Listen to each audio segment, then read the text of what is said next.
Welcome to applications in chemical engineering through MS Excel playlist. और आज की इस वीडियो में हम बात करने जा रहे हैं हमारे बेसिक केमिकल इंजीनियरिंग के जो टॉपिक है, जो सबसे इम्पोर्टेंट टॉपिक है हमारे पास, कन्वर्टिंग यूनिट्स, जो कि हमारे पास केमिकल इंजीनियरिंग की तमाम कैलकुलेशंस में सबसे अहम तरीन जो किरदार अदा करता है वो है कि हम किस तरह एक टाइप के यूनिट को दूसरे यूनिट में कन्वर्ट कर देते हैं, इंटर कन्वर्जन।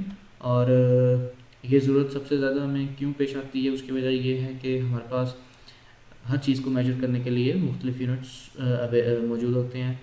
हर डिवाइस के अपने यूनिट्स होते हैं जिस चीज़ में वो मेजरमेंट्स लेती है। तो उसको सिंपली एक जगह एक न्यूमेरिकल या एक प्रॉब्लम सॉल्व करने के लिए हमें उसको तमाम यूनिट्स को बराबर और एक ही नेचर का कंसिस्टेंट करना पड़ता है।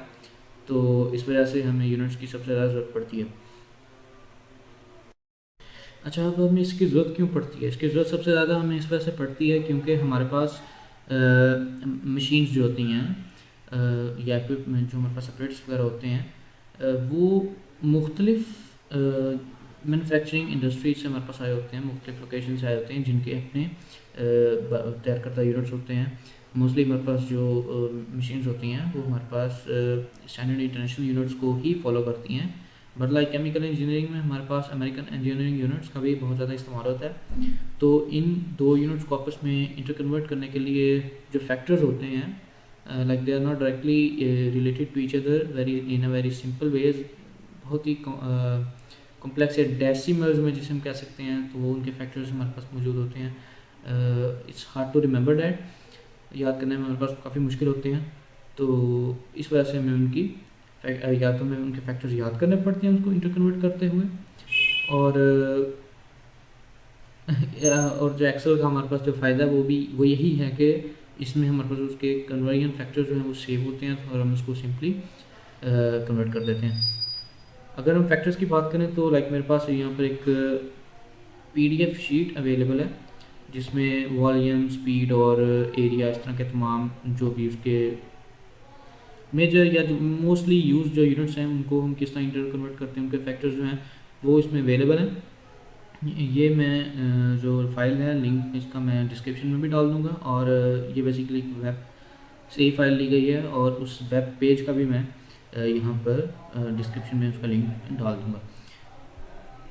और अब अगर मैं दोबारा बात करूँ, और अब मैं अगर वापस आ जाऊँ अपने एक्सेल शीट पर, और यहाँ पर मैं अगर आपको थोड़ा सा एक्सप्लेन करूँ, लाइक अगर मैं लेंथ की ही बात कर लूँ तो लेंथ में हमारे पास ज़्यादातर लोगों को पता है कि हम दो यूनिट्स अगर हम ले लेते हैं, लाइक इंच टू सेंटीमीटर अगर हम ले लेते हैं, और मैं इनको कन्वर्ट करना चाहता हूँ, लाइक 15 मेरे पास इंच है तो मैं इसको कन्वर्ट करना चाहता हूँ। It's like we know what is the factor, it's 2.54, और मैं 2.54 से इसको मल्टीप्लाई कर दूंगा, इस पे इट विल बी 38.1 सेंटीमीटर। और इसी तरह मेरे पास अगर मैं सेंटीमीटर से इंच करना चाहता हूँ तो मैं डिवाइड भी कर सकता हूँ। इसी तरह मीटर से फीट जाने के लिए 3.28 से हम मल्टीप्लाई कर देते हैं। ये तो हो गए बहुत इजी, जो कि हमें आमतौर पर पता होते हैं।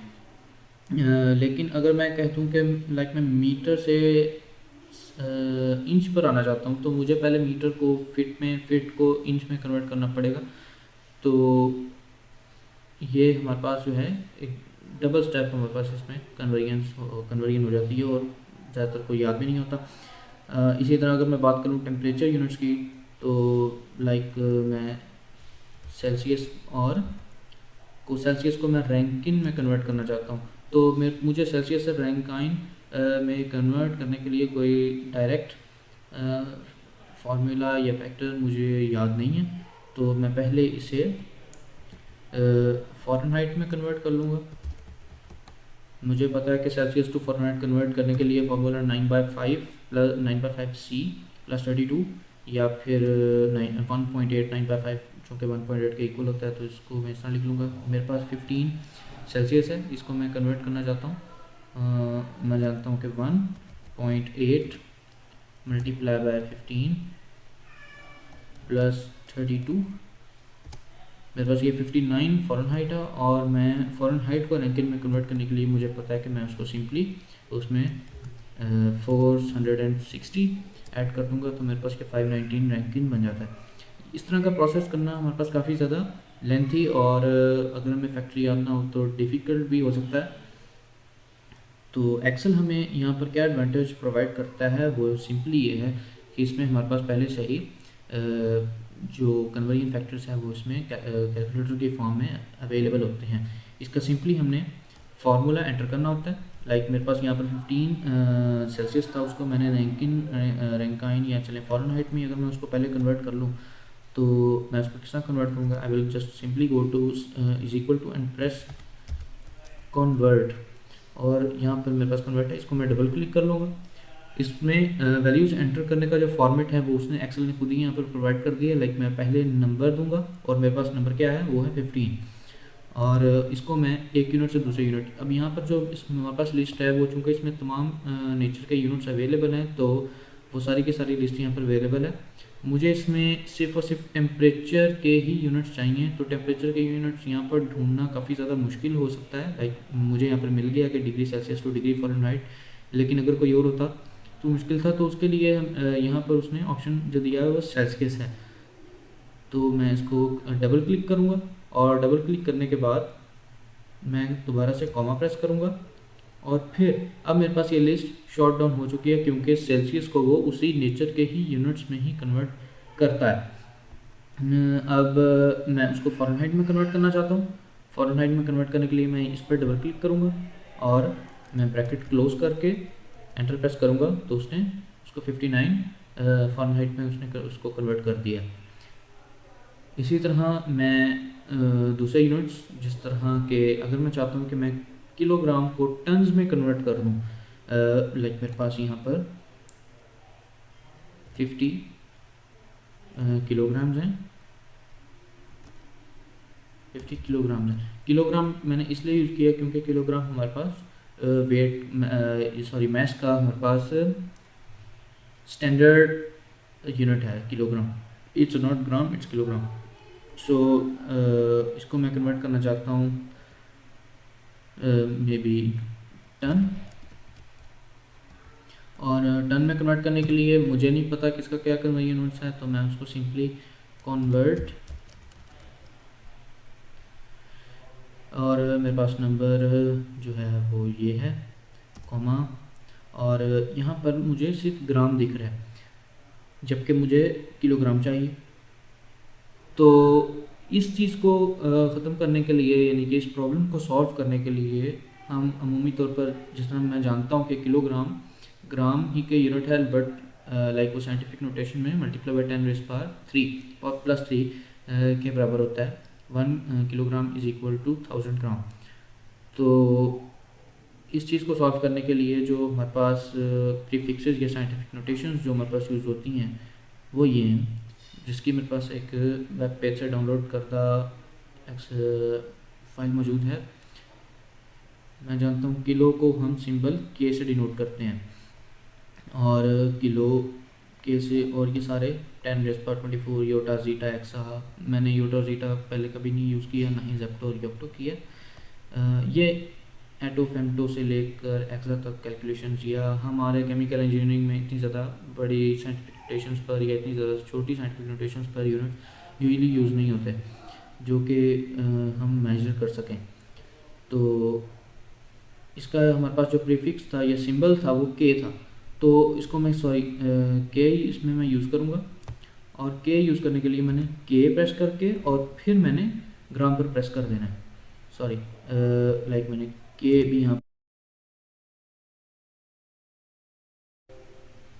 और अब मैंने क्या हो गया, के जी, सिंपली मैंने के जी प्रेस कर दिया है, लेकिन उसको मुझे कॉमास में, इन्वर्टेड कॉमास में लिखना पड़ेगा। के जी इन्वर्टेड कॉमास क्लोज, फिर कॉमा, और फिर मैंने दोबारा से ही अपना कॉमा देना।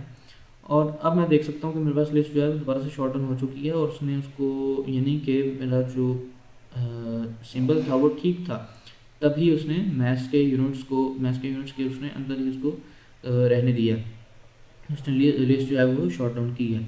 अब यहाँ पर स्लग है, पाउंड मैस है, और एटॉमिक मैस यूनिट मैंने स्लग और स्टोन वगैरह पहले यूज़ नहीं किए। लाइक मैंने अभी यहाँ पर जब मैंने ये लिस्ट डाउनलोड की तो मुझे यहाँ पर दिखा मे बी यहाँ पर मैच है और मैं देख सकता हूँ कि 1 kg 6.852 10⁻²2 स्लग के इक्वल है।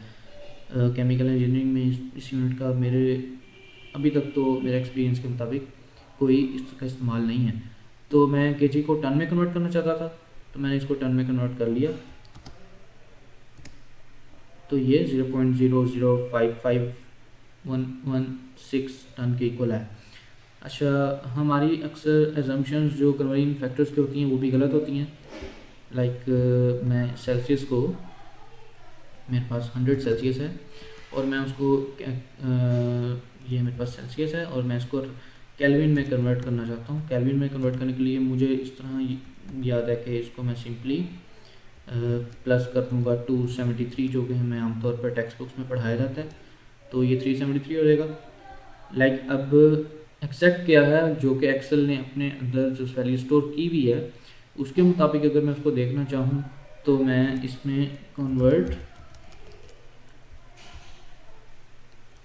नंबर मैंने इसमें एंटर किया और फिर मैंने इसमें इन्वर्टेड कॉमास एंटर और इन्वर्टेड कॉमास क्लोज सेल्सियस की मैंने वैल्यू एंटर करके और फिर मैंने जब कॉमा प्रेस किया तो लिस्ट शो डाउन हो गई। और अब मैंने देख सकता हूँ कि मैं केल्विन में इसको कन्वर्ट करना चाहता हूँ।